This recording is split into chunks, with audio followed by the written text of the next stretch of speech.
Hare Krishna, muy buenos días. Namo Vishnupadaya Krishna Prestaya Bhutale Srimate Bhaktivedanta Swaminiti Namine. Namaste Saraswate Deve Gauravani Pracharine Nri Visesa Sunyavadi Paschatya Deshatarine. Shaya Sri Krishna Chaitanya Prabhu Nityananda Sri Advaita Gadadhara Srivasadi Gaura Bhaktavrinda.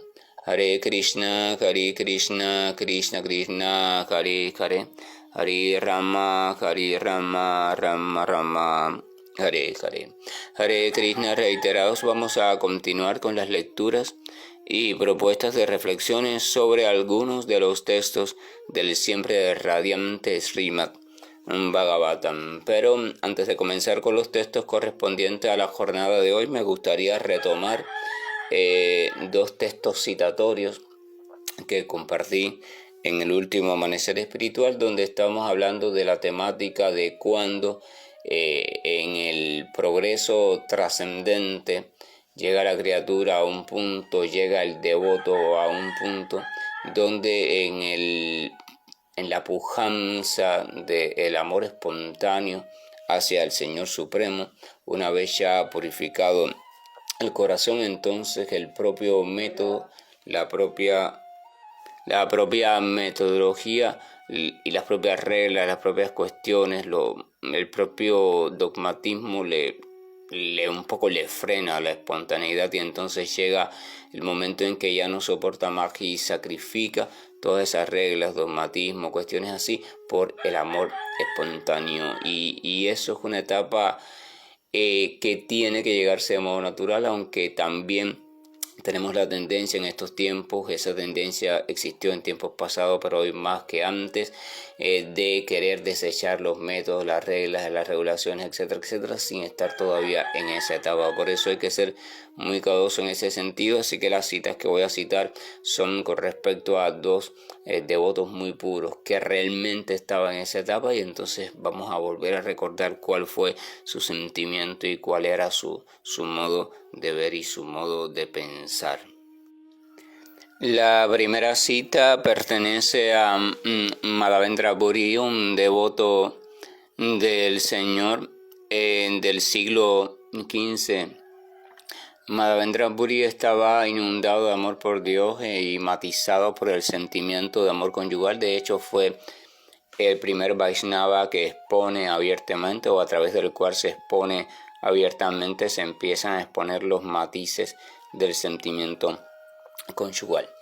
Los matices del sentimiento conyugal, y como cualquier otro matices de cualquier otro sentimiento en los cuales el amor puro se manifieste, en este caso por supuesto hacia la suprema personalidad de Dios, son las cuestiones desde las cuales se vive el amor puro en el corazón. No significa un espectáculo externo de cuestiones conyugales, sino significa un sentimiento interno profundo en el corazón. Porque, por ejemplo, en la India vamos a ver muchos tipos de sectas, muchos tipos de tendencias corrientes, y como la India es un país bastante religioso en un sentido, también es un país con bastantes riesgos de desvirtuismo, ¿no? Desvirtualización, es la palabra correcta, disculpen, desvirtualización de los caminos religiosos, y vamos a ver una serie de malformaciones, por decirlo así. Entonces hay algunas de ellas, por ejemplo, una conocida como los sahayiyas, y estos sahayiyas son una especie de grupos que se dedican al culto, sobre todo externo, desde el punto de vista del espectáculo, o sea, desde el proceder externo de supuesto amor conyugal, y se expresan a sí mismos como estar inundados por el sentimiento de las gopis o el sentimiento de las amigas íntimas del Señor Krishna. Entonces se transforman, se visten de esta manera, se visten de aquella, y se entregan a una serie de conductas que no son más que la muestra de un completo descarriamiento. Y aún así, bueno, son vistos por muchos como muy elevados santos que están inundados del amor de la gopi, que qué sé yo, que qué sé cuándo. Pero a los ojos de los grandes santos, a los ojos de los grandes Vaishnavas, no son más que una cosa descalificada, una aberración que no conduce hacia nada desde el punto de vista del amor real por Dios, sino que más bien es un estorbo en dicho camino. Entonces, por eso hay que ser cuidadoso en este sentido.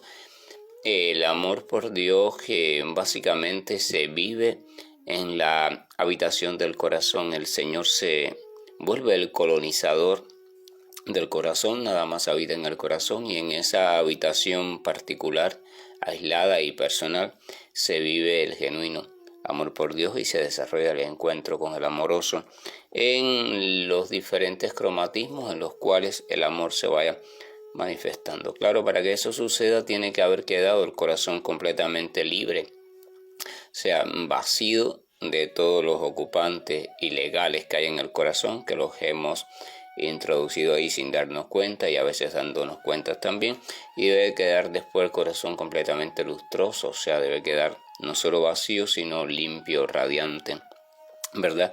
Y debe quedar entonces reorganizado de forma perfecta para que el amoroso Señor sienta el atractivo de manifestar allí sus encuentros, que siempre, por supuesto, también son de orden amoroso, o sea, siempre matizados por el carisma que caracteriza a la criatura.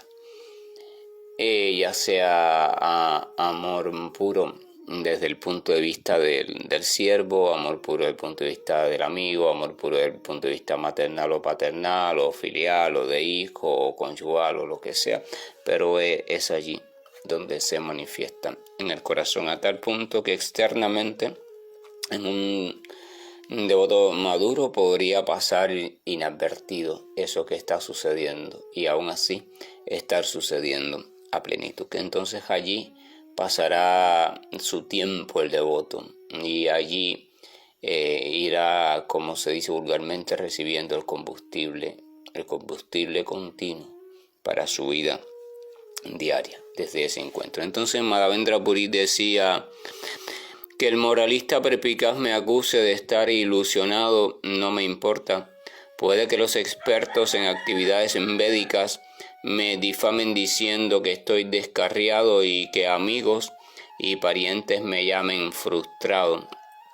Que mis hermanos me llamen necio, que los codiciosos ricachones me señalen como loco y que los eruditos filósofos afirmen que estoy demasiado orgulloso. Aún así, mi mente no se aparta ni un centímetro de la determinación de servir a los pies del loto de Govinda, aunque sea incapaz de hacerlo.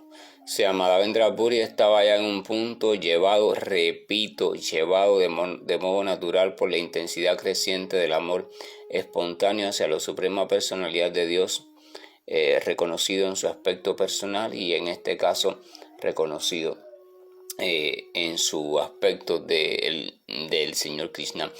Hay que destacar que Madhavendra Puri, al igual que los grandes santos o devotos Vaishnavas, no surgen de la nada. Ellos eran estrictos seguidores de todas las cuestiones estas de los cantos, los rituales, la ofrenda, los baños varias veces al día, los rezos a tal hora, etcétera, etcétera, etcétera, ir a los templos, circunvalar ellos eran estrictos cumplidores de todos los mandamientos religiosos que la tradición Bhakti en su etapa de sadhana bhakti o la adoración en lo práctico señala, y ellos eran así y ni por nada violaban eso, los ayunos, ekadasi, etcétera, etcétera, pero en virtud de su deseo sincero, de su anhelo sincero hacia llegar un momento en que pudieran sentir atracción por el Señor, entonces llega un momento en que el corazón, una vez purificado de todo vestigio de cuanto estorba en ese sentido,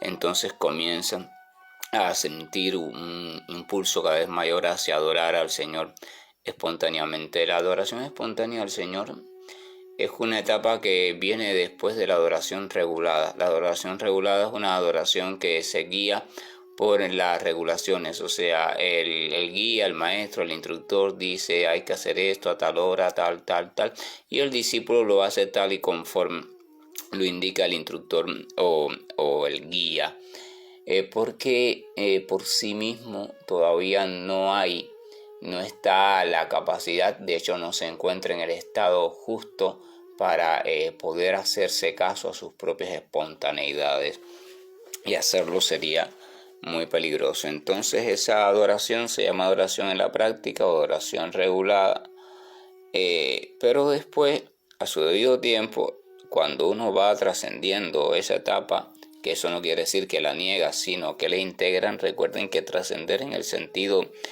de la evolución significa integrar. O sea, la etapa sigue estando, pero ahora está dentro de otra etapa superior que la contiene y la supera en cuanto a que es más amplia en otro sentido y más profunda también. Hay otra perspectiva de entendimiento que no niega lo anterior, el anterior entendimiento, sino que lo integra y lo perfecciona, lo mejora. Entonces, cuando llega a esa etapa, empiezan ciertos impulsos fuera de lo establecido. Esto fuera de lo establecido se refiere a que no que incide siempre con las indicaciones, con las regulaciones. No es violación de las indicaciones o las regulaciones, sino realización de actos de adoración. Viene el oleaje del sentimiento, deseo de adorar, de agradecer de pronto, de cantar, de no sé qué, de ofrecer en horarios, momentos que no están dentro del cronograma establecido. En un primer instante podría surgir un freno y decir, no, un momento, porque ¿qué hago yo cantando ahora con este impulso de cantar si no es el momento de cantar? ¿O qué hago yo adorando, haciendo una ofrenda si no es el momento de hacer una ofrenda? ¿Por qué voy a sentir ese impulso? Entonces la propia regulación te frena, ¿verdad?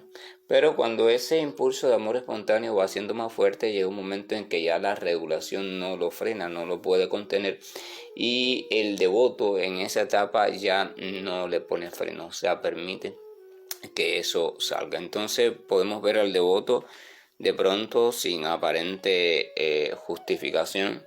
Le da por cantar una canción sobre un pasatiempo del Señor, o le da por reír, o le da por inclinarse, o hacer una ofrenda. Es una etapa que sin embargo también tiene que ser muy seguida y muy vigilada de parte de otra persona conocedora de esta ciencia, porque también puede llevar a un gran peligro, puede llevar a que dentro de esa espontaneidad, como el corazón todavía no está completamente puro, se empiecen a colar comportamientos que no son necesariamente de atracción por Dios, y sin embargo se cuelan allí camuflajeados y pueden conducir hacia descarriamiento en el sendero. Por eso todas estas etapas deben vivirse con un mismo sentido o con una misma respuesta. La respuesta de que sea cual sea la etapa nos resulte más o menos atractiva, debemos seguir en el punto fijo, que es inundándonos de la vibración de los santos nombres, con la profunda fe de que no hay diferencia entre los nombres y la presencia del amoroso Señor. Entonces uno se establece allí, se establece en esa adoración, vienen los sentimientos, vienen los deseos de esto, de adoración, de qué, perfecto, pero uno no deja de mantener su atención en los nombres. Y uno debe comprender que son etapas, y son etapas que necesariamente deben integrarse y deben pasar, pues de lo contrario se podría establecer una desorientación en el sendero. Entonces este Madhavendra Puri, estaba diciendo, era perfecto adorador desde el punto de vista de lo religioso, pero llegado el momento en que su corazón se inundó de la fuerza del amor espontáneo y también por la bendición de su guru o preceptor o maestro espiritual, entonces ya no pudo contenerse más. Claro, esto tenía una consecuencia a nivel social. La consecuencia es que los religiosos conservadores lo tildaran de hereje, de rebelde, etcétera, etcétera, de descarriado. Los filósofos lo tildaran de orgulloso, los no sé qué lo tildaran de arrogante, los otros lo tildaran de loco, etcétera, etcétera. Pero él estaba centrado en su en su objetivo. De hecho, no lo hacía para buscar estos comentarios. Hay personas que caen en este tipo de comportamiento para buscar comentarios porque les gusta ser el centro de los comentarios, pero el devoto puro del Señor no busca eso. Él simplemente está siguiendo su mirada en el Señor. Él ha fijado su mirada en su acercamiento creciente al Señor, y en ese sentido va permitiendo que vaya sucediendo todo lo que debe de ir sucediendo, a pesar de las consecuencias que pueda ir trayendo desde diferentes áreas de su vida. Aquí hay algo en el texto, algo significativo, que es también importante de resaltar. Dice que al final, dice, aún así, o sea, a pesar de todas las consecuencias, mi mente no se aparta ni un centímetro de la determinación de servir a los pies del loto de Govinda, o sea, los pies del loto de la suprema personalidad de Dios. Govinda, vamos a recordar, significa aquel que da placer a las vacas, a los sentidos, a los brahmanas, o sea, el Señor como fuente suprema y pura de todo placer, donde el devoto místico encuentra todo placer. Dice, mi mente no se aparta de eso. A veces sacrificamos el sentimiento de avanzar en el acercamiento a Dios porque nos vienen algunas cuestiones mentales como la vergüenza, que si me escuchan, que si de pronto canto un momento y alguien me mira y se ríe, o si no, entonces, ay no, porque qué dirán, que eso, aquello, ¿verdad? O sea, son tantos factores que nos hacen detener, que nos hacen frenar. Sin embargo, Madhavendra Puri dice, mi mente sigue fija, o sea, a pesar de todo lo demás, mi mente sigue fija, o sea, yo sigo con la mirada allí y el proceso sigue andando en la manera que ha de seguir andando.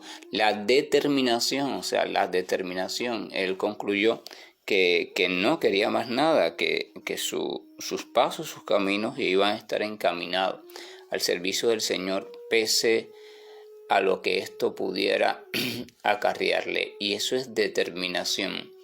No es testarudez, no es ser testarudo. El testarudo suele tener una conducta irreflexiva, no inteligente. Hace las cosas porque simplemente las quiere hacer por capricho ya, aunque los tiempos no sean los indicados, las cuestiones no sean las indicadas, no sea el momento, etcétera, etcétera. Pero él las quiere hacer y al final muchas veces lo logra, pero fuera de toda armonía del sistema grande. Aquí estamos hablando de una determinación que viene por una experiencia viva, que viene por una conclusión también profunda, una comprensión profunda, y viene sobre todo por un saborear creciente.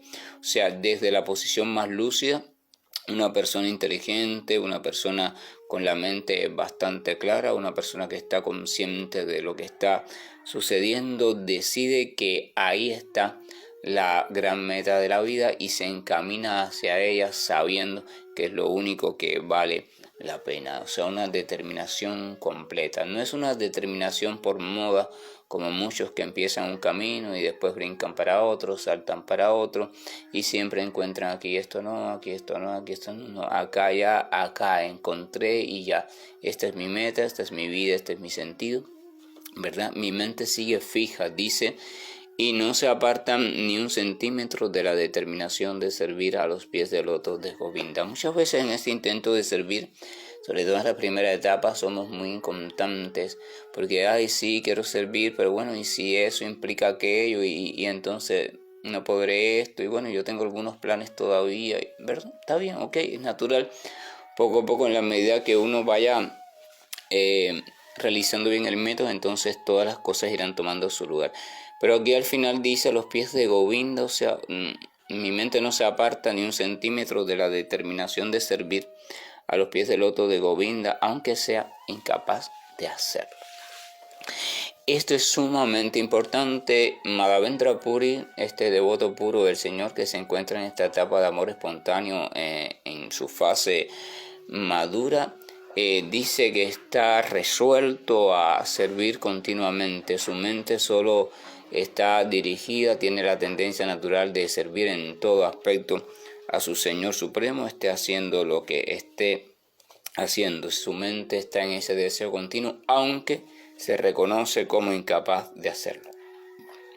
O sea, se reconoce a sí mismo como desposeído de cualquier buena cualidad que le permita servir y adorar adecuadamente a la suprema y maravillosa personalidad de Dios. Y ahí vemos lo que decía el señor Chaitanya Mahaprabhu, más humilde que la hierba. O sea, Chaitanya decía, aquel que se sienta más humilde que la hierba, más tolerante con árbol, que rinda respeto a toda entidad viviente sin esperar ni exigir ningún respeto para sí, una persona así está calificada para cantar perfectamente los santos nombres del Señor. El devoto puro por naturaleza, en la medida que ha reconocido la maravillosa realeza del Señor, la grandeza del Señor, en esa misma medida se ha reconocido a sí mismo en una insignificancia extrema, o sea, muy alejado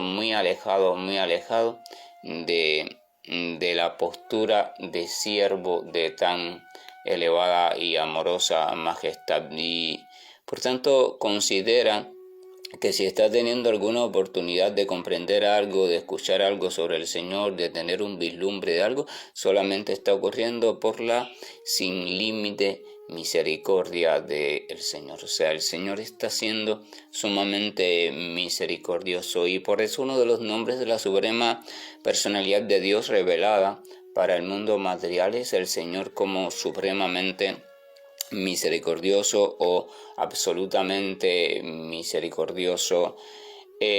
Por eso, por ejemplo, en los musulmanes, en el Corán, todos los capítulos del Corán, excepto uno, comienzan, ¿no?, glorificando, rindiéndole reverencias a ese Señor, o sea, a Alá, y entonces dice el todo compasivo y misericordioso, o sea, el todo compasivo y completamente misericordioso, y emplea el nombre de Al-Rahman. Este Rahman significa omnicompasivo, omnimisericordioso, y Rahim el misericordioso. O sea, siempre está repitiendo eso, y el siervo siempre ve al Señor como sumamente misericordioso y al mismo tiempo. Sin embargo, en estos tiempos actuales, también repito, pasó en tiempos anteriores, pero en estos tiempos actuales más todavía, las personas practicantes, en su mayoría, de cualquier supuesta religión o supuesta o camino espiritual, o como lo quieran llamar según los lenguajes modernos, que son una locura todos, se sienten, se ensayan en el pensamiento, incluso se lo repiten los unos a los otros, escriben libros, lo dicen en los discursos, de cuán merecedores somos. Tú eres merecedor de acercarte a Dios, tú eres merecedor de esto, porque tú eres perfecto, porque tú eres un fragmento de Él, porque tú no sé qué, tú no sé cuánto. O sea, merecemos y merecemos y merecemos. Fíjense el contraste entre ese llamado, entre ese impulso, y con la posición de este Madhavendra Puri. Dice: mi mente está siempre fija en el deseo de servir a los pies del loto de Govinda, aunque sea incapaz de hacerlo. O sea, no soy capaz de hacerlo. No obstante, si Él quiere que lo haga y Él me hace hacerlo, bueno, pero yo me reconozco como incapaz de hacerlo. Esta postura también nos lleva a una súplica al Señor, reconociendo al servicio del Señor como la meta de la vida y reconociéndonos como incapaz de hacerlo. Entonces tenemos un dilema. Si la meta de la vida, si la perfección realmente de la criatura está en lograr la atracción por el Señor y el servicio espontáneo, amoroso, en amor puro y consciente, pero al mismo tiempo nos reconocemos como incapaz de acceder a ese estado, entonces quiere decir que no hay posibilidad para nosotros, porque la meta es esa, pero somos incapaces. Entonces nos lleva la fuerza de esa lamentación, nos lleva a recurrir, al Señor. Oh Señor mío, por favor, ¿cuándo podrá esta criatura necia, esta criatura tan extraviada, poder sentir al menos un asomo de atracción, de nostalgia por ti, bueno, de lo que sea? Es verdad, nos lleva. Y esa es la postura del devoto continuamente, un constante recurrir al Señor. Pero fíjense que en este caso el recurrir no es para conseguir nada que le cause placer nada en este mundo, ningún logro en ningún sentido y ni siquiera para conseguir la salvación. Es para simplemente poder conseguir esta cuestión de sentir un poco de atracción, un poco de capacidad para entregarse sinceramente a sus pies. Esta cuestión es importante y es significativa. Aquí también nos vamos a encontrar con el doblez humano, porque el ser humano tiene la capacidad que los animales no tienen de crear personajes y crearse mentiras. Vamos a ver también el otro extremo, aquel que ha construido un personaje de supuesta humildad, de extrema humildad. Yo soy esto, yo soy el más caído, yo soy el más no sé cuánto, yo soy el más no sé qué cosa. También hay que tener cuidado. Por eso los maestros espirituales, los grandes santos, no se guían por las palabras de nadie, de lo que diga nadie, ni por sus actos externos, sino que ellos simplemente perciben su corazón. Si en su corazón comprenden no hay sentimiento real de entrega al Señor, entonces todo lo que hagan como espectáculo externo, más que ayudarles, lo que hace es que les descalifica frente a estas grandes almas. La otra cita pertenecía a Prahlada Maharaj y decía lo siguiente: la religión, el desarrollo económico y la complacencia de los sentidos son célebres como 3 medios para llegar a la senda de la salvación. O sea, esos son las primeras 3 etapas de la autorrealización humana. Primero, seguir una vida organizada, o sea, el Dharma, eso la va a llevar a ser próspero y eso le va a llevar una vida satisfactoria desde el punto de vista de los placeres. Por eso dice que son célebres como 3 medios para llegar a la senda de la salvación, porque después de ese tercer paso viene el cuarto paso, que es moksha, la liberación, el deseo de liberarse.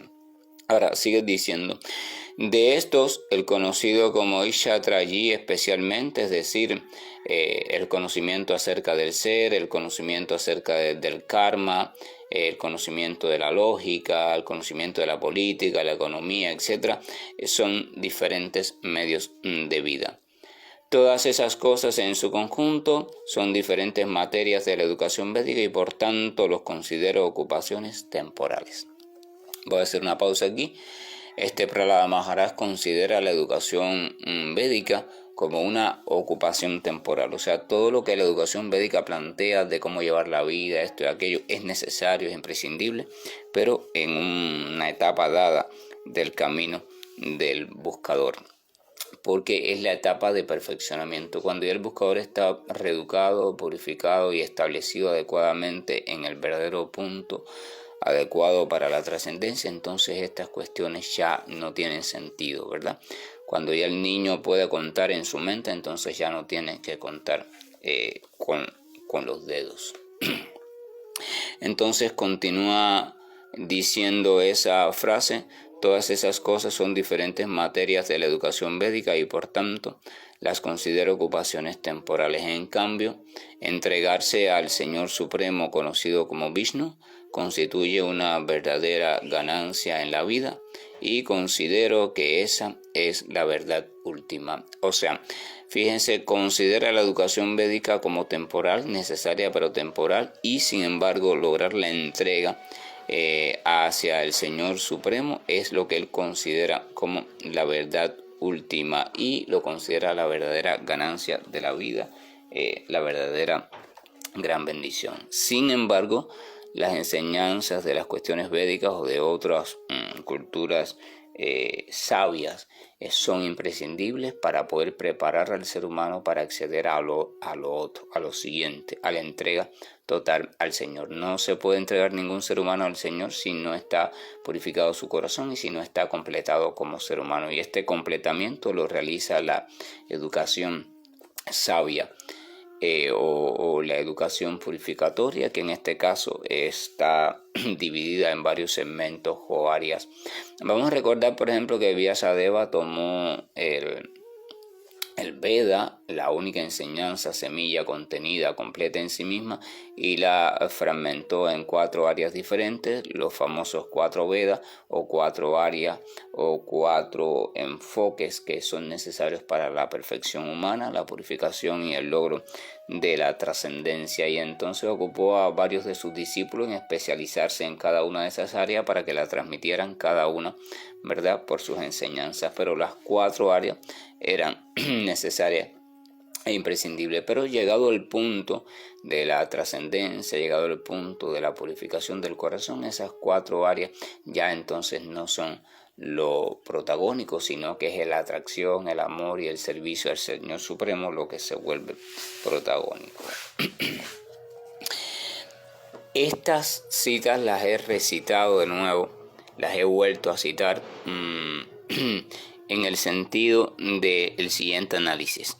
O sea, cómo en el proceso natural, adecuado y bien guiado y al mismo tiempo bien vigilado de avance en el sendero de la devoción, llega un punto en que el método que hasta ese punto era imprescindible se vuelve un obstáculo, porque se comienza a abrir ya lo que es el amor espontáneo y puro por el Señor, que no puede ser encerrado en ningún método ni en ninguna regulación, porque a veces puede aparentemente violar regulaciones porque ciertos propósitos del propio Señor. Pero al mismo tiempo, también para hacer una alerta, dije que en el proceso natural, bien vigilado, o sea, ¿por qué? Porque tenemos la tendencia de quitar el método e ir directamente a este supuesto resultado, desdeñar la religión, desdeñar los procedimientos, no, porque esto, no, porque aquí el texto dice que esto sobra, que aquello sobra.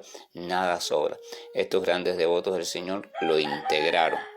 Y una vez integrado todo eso en su personalidad con una disciplina y una entrega total, entonces vino el fruto de la siguiente etapa.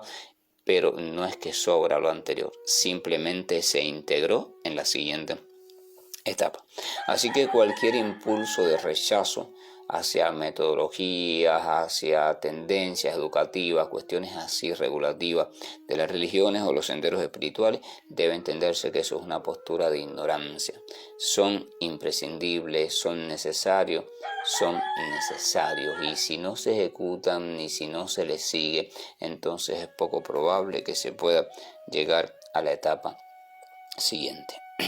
Que la gracia y el amor de nuestro amoroso Señor nos acompañe, nos guíe siempre y nos haga ser lúcidos en este sentido, pero sobre todo poder escuchar a otros que en este mismo tema estén más avanzados que nosotros, para que ellos nos puedan ayudar en el proceso de discernir cuando un impulso interno es conveniente seguirlo y cuando no, cuando en verdad es el resultado del avance natural y cuando no, y simplemente es una trampa engañosa. Hare Krishna, buen día, y estoy finalizando la grabación.